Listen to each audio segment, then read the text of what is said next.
Hello and welcome to the weekly market analysis for the equity markets of the week of December 12th. My name is Brandon Wendell, Charter Market Technician, and I'm going to guide you through some of my analysis I'm doing on the equity futures or equity index futures. So, starting off with a little comparison here, starting from the 21st of November, actually, sorry, the 22nd of November, you can see that we've been moving quite a bit to the downside, and we ended up with a little bit of a bounce. Our leading index was the Russell 2000 to the downside.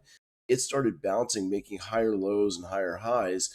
So we see that the Dow was the strongest one, or holding up the best, at least for a little while. Started turning up a little bit to the upside. So we'll see if the Russell is going to continue to drag us downward, or if the other indexes are going to be able to start dragging us back up and continuing the bullish run in the markets. So taking a look first at the Russell 2000 on the daily chart, you can see that we did have a nice little retracement here, 50% of the previous move down. So the peak of the move was back here in mid-November, actually early November. You can see on the daily chart we pushed down quite a bit. We've got a 50% retracement of our preceding impulse that we've already completed. And what's happened is that we started to get some extra push to the downside there on the final couple days of the last week, suggesting that we're going to be continuing to move down. What's going to be interesting is right now we had this low that was put in on Friday.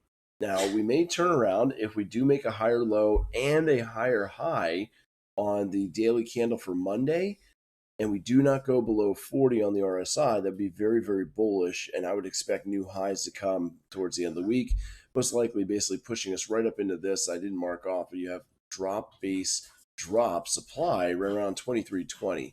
So if we were to make a higher low and a higher high on the Russell, expect it to move up to at least 2320, possibly even higher before the end of next week. But that would give us a bit of a reversal of the trend.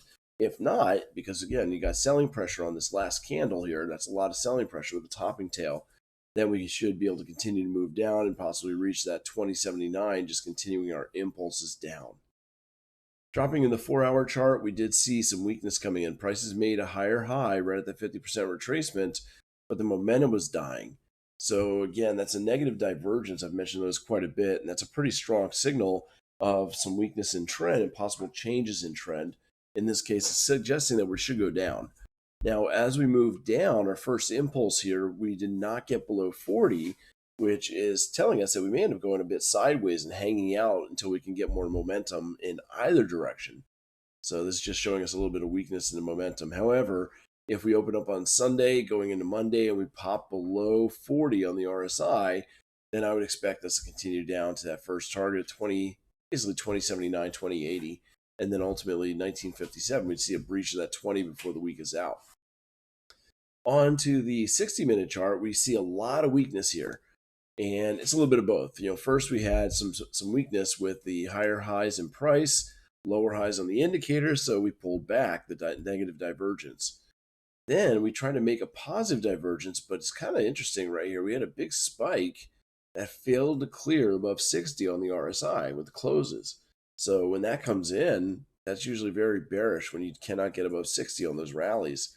So suggesting some bearishness here, possible continuation, even though we have a slight divergence where we've made higher lows and higher highs on the RSI, but lower low on the indicator. So kind of mixed messages here. That's telling me that we may just go sideways, as I was saying, from the 4-hour time frame as well. Looking at the weekly ES, we have turned the corner, started some bullishness. It looks like, we ended up getting a little divergence here, but as we tried to rally, first of all, we couldn't go below 40. We went back up above 60 on the RSI. This is a really healthy looking chart. It's definitely bullish and wants to continue higher to get all-time highs. So we had a little pullback on the divergence, but that's all it was, simply a correction or pullback. So maybe forming a new area of demand here. Looking at the daily chart, that's where you actually see the demand. You got drop, base, rally right there. The explosive move up. So that's where we were basically seeing Tuesday on the big rally left behind this area of imbalance or demand. And in my classes, actually, sorry, my dog's playing with toys.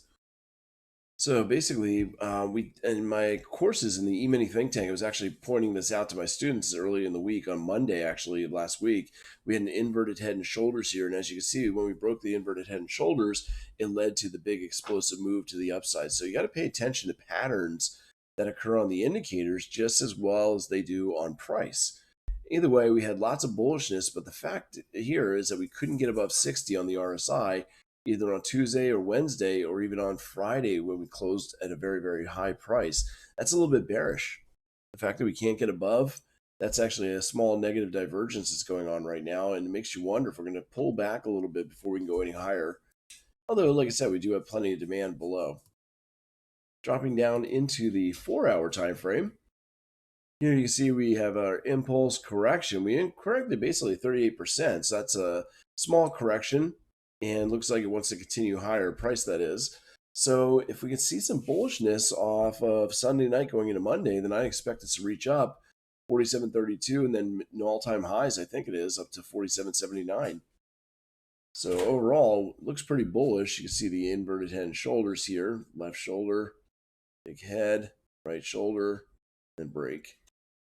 So we're looking at the bigger picture. We also had a positive divergence that led us to break to the upside. The other way, we're seeing some bullishness here in price. Going down to 60 minutes, same thing. We had a weak retracement. Couldn't really go down very much. Had a kind of a divergence here where we saw the indicators pointing a little bit higher. Rallied up in price, up above 60 again. We may get a slight correction off the open. You can see the price up here made higher highs while the indicator made pretty much the same highs. So that's a negative divergence. So we might get a little bit of a pullback before we continue to rally up to those highs. And on the 15-minute chart, we really don't have anything to target. I mean, if we do get a pullback, you could possibly throw Fibonacci retracements here, but the best entry would be at this demand zone of 46.8750 to 46.80 and a quarter to try to buy. Going to the Nasdaq, looking at the Nasdaq daily chart, pretty similar picture. We had that little pullback, couldn't get into bearish territory, but when we rallied up, we couldn't get into bullish territory either. So the Nasdaq suggesting we might end up going sideways for the next couple of weeks, honestly, or at least the next couple of days. This is looking like it might just be a sideways price action. Not really getting much out of that. On to the 4-hour time frame, we had pretty much the same. Just seeing a little weakness as we pulled back, but not enough to cause any real concern right now. What'll be interesting to see is if we can open up and break to new highs, which should take the RSI above 60, which would be bullish and take us up towards that 16.662. But if we fail to break above 60 on the RSI with a price move up, we could probably see some sideways movement, maybe drift a little lower. But I don't see us breaking the floor of the 15.879 this week at all. I think it's pretty solid as a floor in there.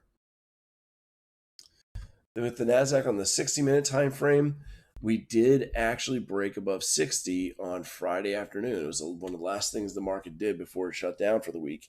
So there is underlying bullishness here. But again, with some of the weakness we saw on the daily and the 4-hour, that's suggesting that price may just get a little choppy and sideways this week. So be patient with your entries. Be careful and be patient. And the 15 minutes, same thing we saw before. If we get a little bit of weakness, could push us right into this demand. This was pretty similar to the ES that we just looked at. And you want to buy that 253.75 to 224.75 for another rally. And finally, we look at the Dow. And last week, I had this area of supply identified. You can see we blasted through that area. Didn't get above 60, but we did see that we pushed through supply, which is a warning sign that things are very strong. We saw that when we looked at the comparison, the Dow was one of those stronger indexes that kind of held up. You can review the video and look at that. So here we are, breaking up to some new highs. We stalled out already at the 100% extension. So we should be able to continue on to the 127.2 or even the 161.8, push higher. Momentum is there. We're well above 60 on this 4-hour time frame, so it's definitely there. Going into the 60-minute chart, we may start off Sunday afternoon with a little bit of a pullback. And the reason why, as you can see, we have a divergence. The price has made new highs while the indicator did not. So we got that pullback potentially coming. It's not confirmed yet because we haven't made a peak in price. We haven't finished the formation, but it's hinting at that right now. We might get a little retracement before we go higher. And just like the ES, the ES and the NQ, we do have a demand zone here on the Dow as well at 35,800, basically, we'll call it. So we could get a little pullback to that demand zone before we bounce again. So be patient. You're seeing a divergence here on the 15 minutes, just as you saw on the 60.